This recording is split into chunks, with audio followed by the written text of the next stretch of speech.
Santelli is back after having a day off. That means he must be raring to go. Morning, Rick. Good morning, Carl. You know, 'tis the season. We see the holidays all around us, but there's a lot of seasons. You know, some people have alarm clocks, Carl, that wake them up with birds. Some people have alarm clocks that wake them up with outdoor sound. Here's the sound I listen to when I wake up. You hear that? You know what that is? That's the scissors.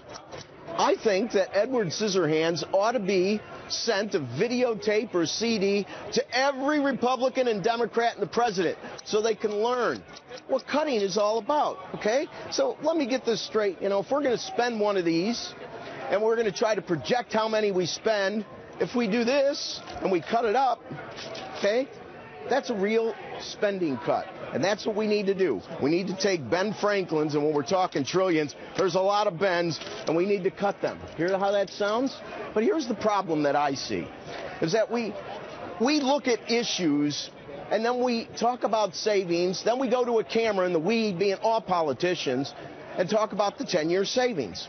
We spend about 80 billion of these, $80 billion, on 2 wars. And for the most part, other than how many troops we're going to keep in Afghanistan, they're over. So if you're spending about $80 billion a year on 2 wars, and they end, you're not spending $80 billion a year. So should you say you're cutting the deficit $800 billion? And there's been many stories talking about this in varying forms. But the real issue is this. If we're going to get serious about negotiating, okay, we can't have programs that aren't on the books anymore or spending that isn't on the books anymore and then look at a 10-year projection and say how much we're saving. Now, I understand that we're not spending that money. But when you come to the table to rise above for a compromise, don't bring me air and say, see, I'm not spending this, so it's a savings. You're not spending it, but it certainly isn't a saving. It's only a saving when you hear the scissors cutting through it, Carl. So people need to get real on both sides of the aisle and address real, not baseline, real savings by cutting spending. Back to you. Rick, is that real money you're cutting up down there? You know what?